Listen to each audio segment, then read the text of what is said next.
बिस्मिल्लाहिर्रहमानिर्रहीम। आज के लेक्चर में हम देखेंगे कि प्रोसेसर का डाटा पाथ किस तरीके से बनता है और प्रोसेसर का डाटा पाथ है क्या चीज़। सो फॉर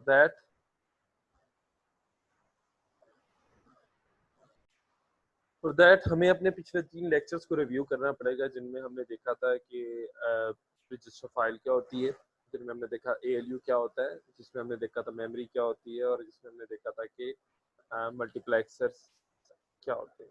ठीक है जी। अगर आपको वो कॉन्सेप्ट्स क्लियर हैं तो ये लेक्चर काफ़ी हेल्पफुल होगा और आपको इसमें समझने में कुछ ज़्यादा मुश्किलात नहीं आने वाली। तो कुछ चीज़ें जो हैं वो ग्राउंड ट्रुथ के तौर पे हम इस्टेब्लिश कर लें।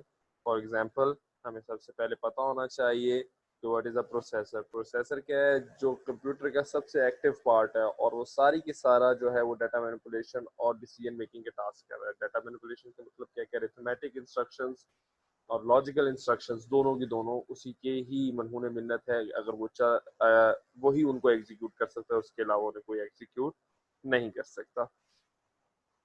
डाटा पाथ क्या है कि प्रोसेसर का सर्टन पाथ है जो कि आपके प्रोसेसर का हार्डवेयर का एक खास किस्म की अरेंजमेंट है जिसमें डाटा गुजरता है।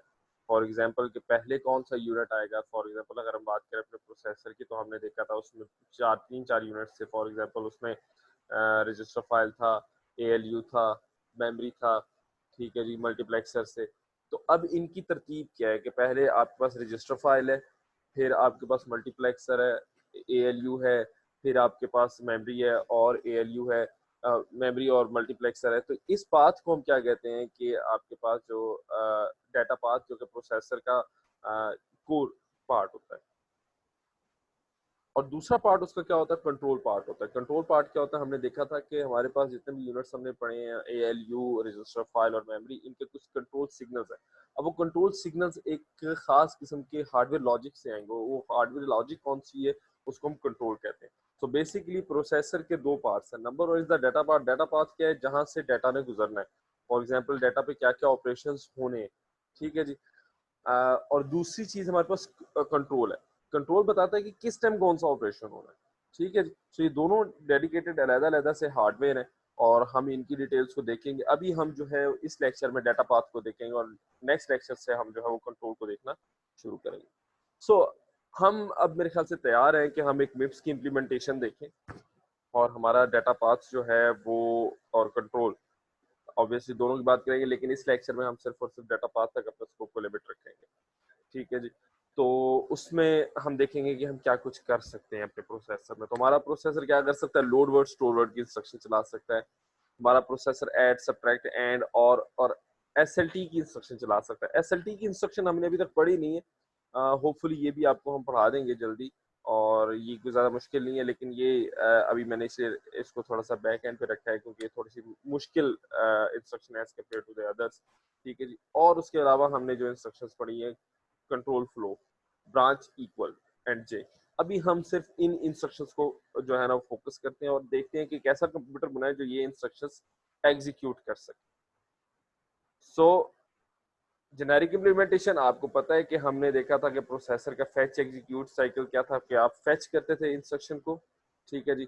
और हर इंस्ट्रक्शन आपके पास 32 बिट वाइड है। इसका मतलब क्या है कि उसमें 4 बाइट है। ठीक है जी। तो पहली इंस्ट्रक्शन लेट से 0 पर पड़ी है मेमोरी में, तो दूसरी इंस्ट्रक्शन 4 पे पड़ी होगी, तीसरी इंस्ट्रक्शन आपके पास 8 पे पड़ी होगी, चौथी इंस्ट्रक्शन कहाँ पड़ी होगी? आपके पास 12 पे पड़ी होगी।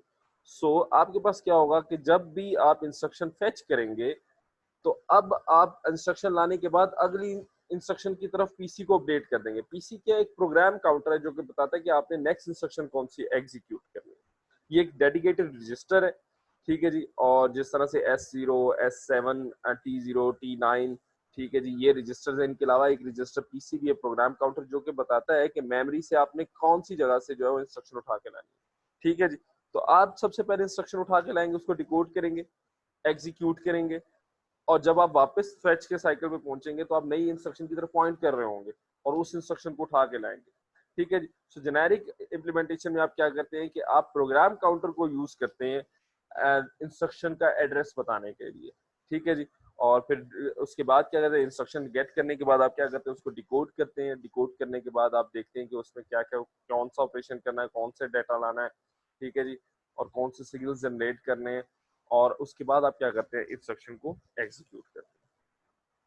सो एक्सेप्ट जे, जंप की इंस्ट्रक्शन, जंप की इंस्ट्रक्शन में हम एएलयू से कुछ नहीं करवा रहे होते, ठीक है जी, क्योंकि हम डायरेक्टली क्या कर रहे होते हैं, एक पोजीशन पे जंप कर रहे होते हैं, हमें कोई ऑपरेशन नहीं करना होता, तो उस केस में हमारे पास एएलयू यूज ही नहीं होता और रजिस्टर फाइल भी यूज ही नहीं होती, हम जस्ट जंप की इंस्ट्रक्शन का कोड देखते हैं और उसको यूज कर लेते हैं, ठीक है जी। हम अरिथमेटिक, कंट्रोल फ्लो, ये सारी चीजें जो हैं हमारे पास जंप के इंस्ट्रक्शन में कोई हमारे पास जो है ना वो मेमोरी का रेफरेंस नहीं है, एएलयू नहीं हमें चाहिए, कोई ऑपरेशन नहीं करना उसमें, ठीक है जी। कोई कंट्रोल का डिसीजन नहीं लेना कि जाना है या नहीं जाना, हमें हर सूरत में जाना ही जाना है, ठीक है जी।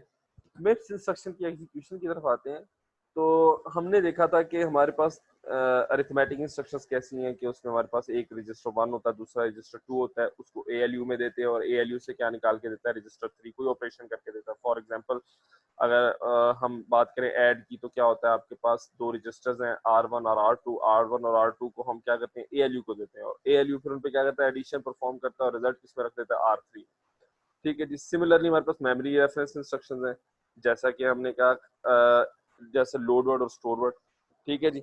लोड वर्ड में क्या होता है कि आप रजिस्टर 1 में आपका बेस एड्रेस पड़ा होता है, ठीक है जी, बाहर एक कांस्टेंट होता है, अब वो कांस्टेंट और आपका जो बेस एड्रेस है दोनों ऐड होते हैं और ऐड होके क्या बनाते हैं, आपका अफेक्टिव एड्रेस जहां से आपने डाटा उठाना होता है।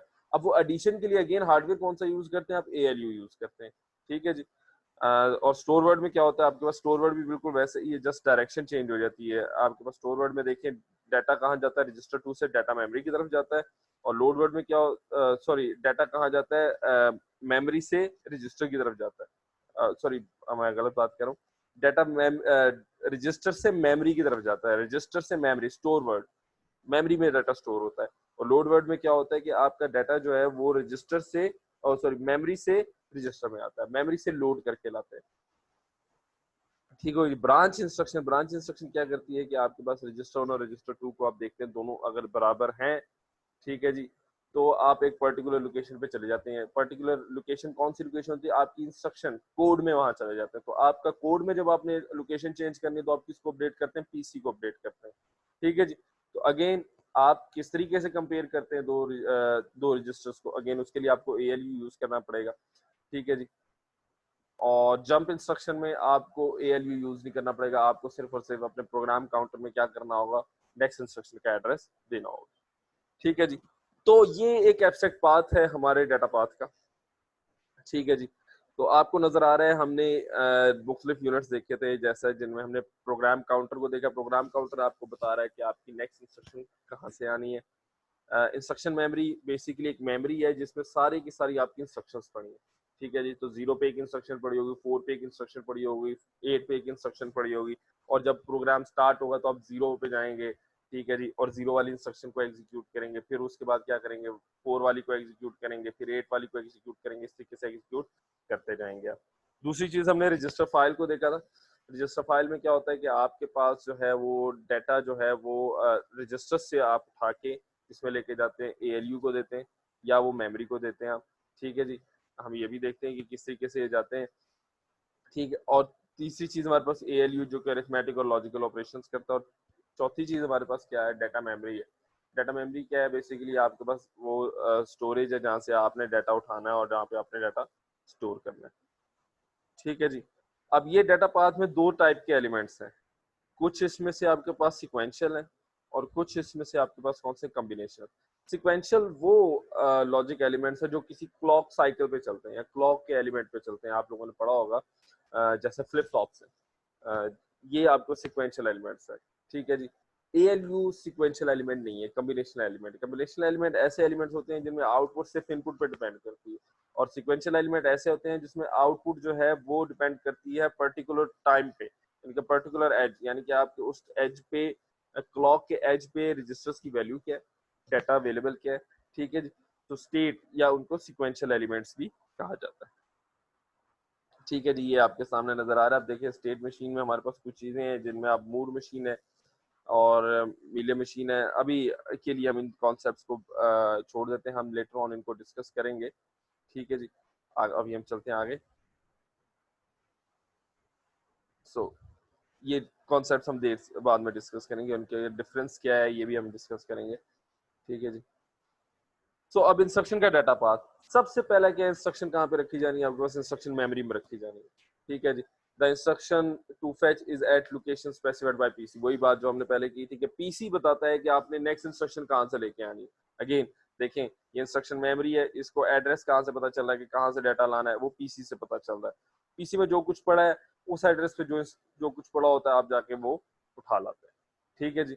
और और हर इंस्ट्रक्शन के एग्जीक्यूशन के बाद आपको क्या करना है, हर इंस्ट्रक्शन की जब आप एक दफा इंस्ट्रक्शन उठा लेंगे तो अब आपको क्या करना है, पीसी को अपडेट करना है। क्यों अपडेट करना है, क्योंकि आपने नेक्स्ट इंस्ट्रक्शन की तरफ जाना है और आपको पता है नेक्स्ट इंस्ट्रक्शन कितने डिफरेंस पे पड़ी होगी, वो 4 के डिफरेंस पे पड़ी होगी। तो इसका मतलब क्या है कि आपको हर दफा पीसी में 4 ऐड करना पड़ेगा। ठीक है जी। और 4 ऐड करने के लिए आप क्या करेंगे, एक डेडिकेटेड छोटा सा ALU यूज करेंगे जो कि डिफरेंट उस ALU से डिफरेंट है, और उसका काम सिर्फ और सिर्फ क्या है कि वो पीसी में 4 ऐड करके पीसी में वापस ऐड कर रहा है। तो यानी कि पीसी प्लस 4 करता जा रहा है आपके पास। ठीक है जी। सो यही वही बात जो हमने बात की थी, सिंप्लिसिटी फेवर्स रेगुलरिटी, कि आपने इंस्ट्रक्शन 32 बिट रखी, आपके लिए आसान होगा कि पीसी को कितना अपडेट करना है। ठीक है। तो सबसे पहला पार्ट क्या है कि आपने एक लॉजिक ऐसी बना ली जो बार बार इंस्ट्रक्शंस उठा उठा के देते जा रहे हैं सीक्वेंशियली, पहली इंस्ट्रक्शन, दूसरी इंस्ट्रक्शन, तीसरी इंस्ट्रक्शन, चौथी इंस्ट्रक्शन। सबसे पहला काम ये आपने कर लिया। दूसरा, अब आपकी तरफ आते हैं आर टाइप की इंस्ट्रक्शन। आर टाइप की इंस्ट्रक्शन में क्या होता है कि इंस्ट्रक्शन आती है, ठीक है। इंस्ट्रक्शन से हम क्या पता चलते हैं कि हमारा पहले रजिस्टर ए का एड्रेस फिर रजिस्टर बी का एड्रेस पता चलता है, तो हम ए और बी के कंटेंट निकालते हैं। ठीक है जी। फिर हम देखते हैं कि उन पर क्या ऑपरेशन होना है। फॉर एग्जाम्पल उन पर आपके पास क्या ऑपरेशन होता है, एडिशन का ऑपरेशन करते हैं आप। ठीक है जी। तो अब आप इसको कहाँ भेजेंगे, ALU पे। ALU से आपको रिजल्ट मिलता है। ठीक है जी। और रिजल्ट आपको बताता है कि इसमें क्या पड़ा, और उस रिजल्ट को आपने कहाँ लिखना है, दोबारा से रजिस्टर में लिखना है, क्योंकि 3 रजिस्टर RD पे आपने उसको दोबारा लिखना है। तो राइट रजिस्टर डाटा आ गया।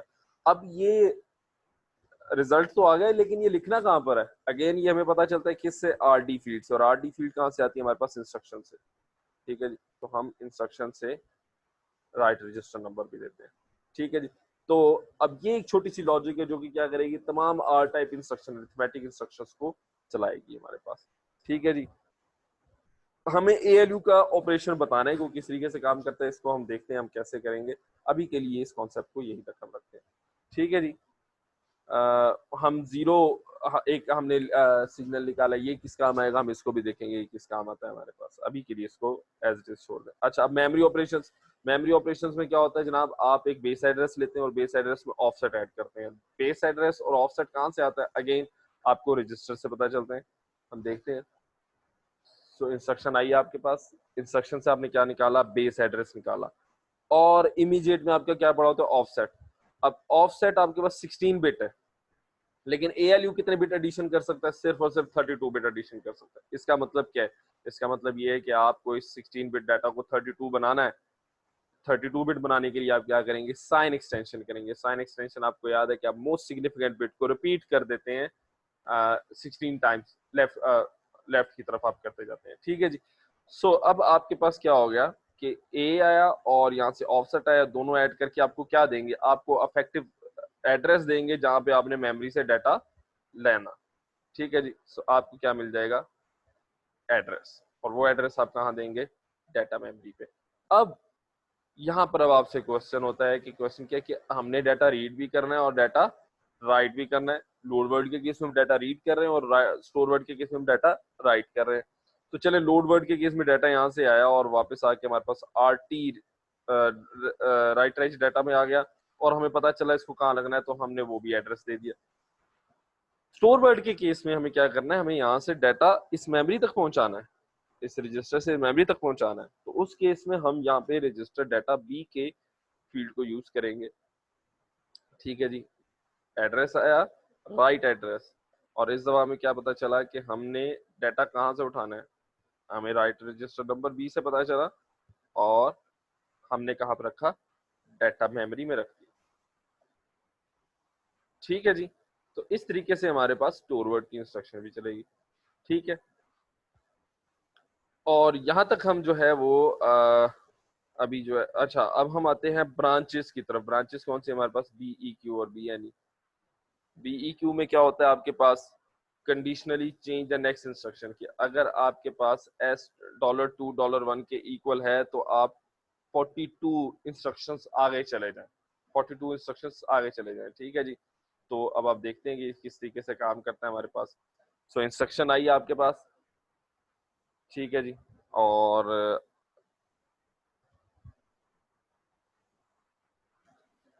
अच्छा जी, अभी मैं दिखाना चाहूंगा सारी चीजें कि इंस्ट्रक्शन आई। अगेन इंस्ट्रक्शन में हमारे पास 42 लिखा है, लेकिन हमारे पास 4 के मल्टीपल में इंस्ट्रक्शन का एड्रेस हो सकता है। तो इसलिए हमें क्या करना पड़ेगा, पहली चीज कि हमें इसको साइन एक्सटेंशन करना पड़ेगा, क्योंकि हमारे पास सारे ऑपरेशन 32 बिट के हैं।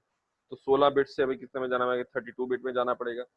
सेकेंडली हमें क्या करना पड़ेगा कि एड्रेस 4 बिट 4 के मल्टीपल है, तो इसको हमें क्या करने का, 4 से मल्टीप्लाई करना पड़ेगा। हमने देखा था कि अगर हम उसको शिफ्ट लेफ्ट करवा दें तो इसका मतलब क्या होता है, 1 बिट शिफ्ट लेफ्ट का मतलब 2 से मल्टीप्लाई होता है, और 2 बिट शिफ्ट लेफ्ट का मतलब क्या होता है, 4 से मल्टीप्लाई होता है। तो हम शिफ्ट लेफ्ट 2 करते हैं, तो इससे क्या होगा, हमारा जो कांस्टेंट है यानी कि जो एड्रेस है जो हमने यहाँ स्पेसिफाई किया है वो कितना मल्टीपल हो जाता है, वो 4 का मल्टीपल हो जाता है। ठीक है जी। और इस लॉजिक को अब हमें क्या करना है, पीसी लॉजिक में ऐड करना है। तो आए देखते हैं कि किस तरीके से काम करना है। तो पहला काम हमें क्या करना है कि अब पीसी को अपडेट करना है। और पीसी कहाँ से आ रहा है हमारे पास, पीसी आ रहा होगा हमारे पास पिछले एएलयू से, हम दिखाते हैं आपको। ठीक है जी। अब ये देखें, आपके पास इंस्ट्रक्शन आई, इंस्ट्रक्शन से आपको 2 रजिस्टर पता चले, ए और बी। आपने ए और बी को एएलयू में दिया। अब यहाँ पर वो एक जो हमने फ्लैग की बात की थी, 0 फ्लैग, वो बड़ा काम आता है। वो बताता है, वो एक्चुअली करता क्या है, जब बीईक्यू की इंस्ट्रक्शन आती है, बीईक्यू की इंस्ट्रक्शन जब आती है वो ए और बी को सब्ट्रैक्ट करता है, और सब्ट्रैक्ट करके अगर रिजल्ट 0 आता है तो इस फ्लैग को 1 कर देता है, इस वेरिएबल को क्या करता है, 1। इससे क्या पता चलता है कि रिजल्ट क्या आ गया, 0। तो अगर दोनों नंबर्स कंपेयर करने पे इक्वल आ गए और तो इसका मतलब क्या हुआ, 0 का फ्लैग क्या हो जाएगा, 1 हो जाएगा। और इसको हम यूज कर सकते हैं डिसाइड करने में कि हमें कौन से वाला पीसी चाहिए। ठीक है जी। तो हम देखते हैं। तो अब ये आपके पास जो है वो मेमोरी का डाटा पाथ है। ठीक है जी। और इसी तरीके से हमारे पास अब इसमें हमने क्या करना है, इंटीग्रेट करने लगे हैं आर टाइप और मेमोरी टाइप की इंस्ट्रक्शंस को मर्ज करने लगे। ठीक है जी। तो अगर आप देखें तो आपके पास क्या होगा कि इंस्ट्रक्शंस, ये अभी हमारे पास कौन सा डेटा चल रहा है, हमारे पास मेमोरी डाटा पाथ चल रहा है। और इसमें अब हमारे पास डाटा कहाँ कहाँ से, अगर हमने इसे क्या बनाना है, हमें इसे बनाना है आर टाइप का डाटा पाथ बनाना है, तो हमारे पास 2 पॉसिबिलिटीज हैं कि दूसरा ऑपरेंड कहाँ से आ सकता है। एक ये तो हो सकता है हमारे पास कांस्टेंट से आ जाए, दूसरा कहाँ से आ सकता है, रजिस्टर बी से आ सकता है। अच्छा जी, और कहाँ चेंज आएंगे, और ये सिलेक्शन अब हमें करनी पड़ेगी। और सिलेक्शन के लिए हार्डवेयर कौन सा यूज करें, मल्टीप्लेक्सर यूज कर रहे हैं। मल्टीप्लेक्सर को इस सिंबल से भी दिखाया जाता है, और जो सिंबल हमने यूज किया है वो भी यूज किया जा सकता है। आप दोनों में से कोई एक यूज करें, ये मुझे थोड़ा सा इजी लगता है, तो I would prefer this one. ठीक है जी। और फिर उसके बाद हमें देखना है कि हमें डाटा एएलयू का चाहिए या हमें मेमोरी का चाहिए। So in case of load word हमें कहाँ से चाहिए, मेमोरी का डाटा चाहिए, और इन केस ऑफ ऐड हमें कहाँ से डाटा चाहिए, हमें एएलयू का डाटा चाहिए। तो अगेन यहाँ पे एक सिलेक्शन लगेगी। ठीक है जी। और ये सिलेक्शन से हमारे पास डाटा मूव होगा। ठीक है जी। आज के लिए इतना काफ़ी है। हम नेक्स्ट लेक्चर में देखेंगे कि बाकी जो है वो और इसी के साथ हम थोड़ा सा एक काम छोटा सा और करते हैं, हम इंस्ट्रक्शन मेमोरी भी इसी में ऐड कर लेते हैं कि इंस्ट्रक्शंस की सप्लाई आ जाए कम से कम। सो इंस्ट्रक्शन मेमोरी अगर आप देखें तो सिंपल सी लॉजिक है जो हमने पहले देखा था कि आपके पास क्या हो रहा है, PC+4 होके आप बार बार इंस्ट्रक्शन मेमोरी में ऐड करते जा रहे हैं। ठीक है जी। ठीक है। और अब आपके पास जेन में रखिएगा कि हमें इंस्ट्रक्शन मेमोरी और डाटा मेमोरी अलग अलग चाहिए। ठीक है जी। सो आज के लेक्चर को हम यहीं पे रोकते हैं, ब्रांचेस को भी हम नहीं ऐड करते, ब्रांचेस को हम दोबारा से रिवीजन करेंगे। तो अभी के लिए हमें सिर्फ ये डाटा पाथ को समझना जरूरी है। इस डाटा पाथ में हो क्या रहा है कि हर आप क्या करते हैं, पीसी पे जो इंस्ट्रक्शन पड़ी है उठा के आगे देते हैं। ठीक है जी। और साथ में क्या करते हैं, पीसी को अपडेट भी कर देते हैं +4, ताकि वो नेक्स्ट इंस्ट्रक्शन की तरफ पॉइंट करे। रजिस्टर से आपके पास डाटा आता है, ए से डाटा तो आना ही आना है हर केस में। दूसरा डाटा कहाँ से आना है, इमीडिएट से आना है या रजिस्टर फाइल से आना है, इसके लिए डिपेंड करता है आप कि ये मक्स पे आपने कंट्रोल क्या दिया है। अगेन ये कंट्रोल कहाँ से पता चलेगा, आपको ऑप कोड से पता चलेगा। ठीक है जी, ALU ऑपरेशन परफॉर्म करेगा। अब देखना है कि हमें ALU का रिजल्ट आगे भेजना है। ठीक है जी, और वो रिजल्ट हमारे पास कहाँ चले, एड्रेस पे चला जाएगा। तो यहाँ से एक डाटा मेमोरी से रीड होकर आ रहा होगा और एक डाटा कहाँ से आ रहा होगा, ALU से। अब हमें देखना है कि हमें डाटा कौन सा आगे भेजना है। इन केस ऑफ लोड वर्ड तो हमें कौन सा डाटा भेजना है, मेमोरी वाला डाटा भेजना है। और इन केस ऑफ स्टोर वर्ड हमें कौन सा डाटा भेजना है, हमें डाटा भेजना है store word. In case of add हमें कौन सा डाटा भेजना है, हमें ALU वाला डाटा भेजना है। ठीक है जी। अब ये हम यहीं पर अपना जो है वो लेक्चर को कंक्लूड करते हैं। और आपका कोई क्वेश्चन हो तो हमारे लाइव सेशन में ज़रूर करें, और इसके हवाले से जो है वो मज़ीद रीडिंग्स भी करें ताकि आपके कॉन्सेप्ट क्लियर हो सके। Thank you very much.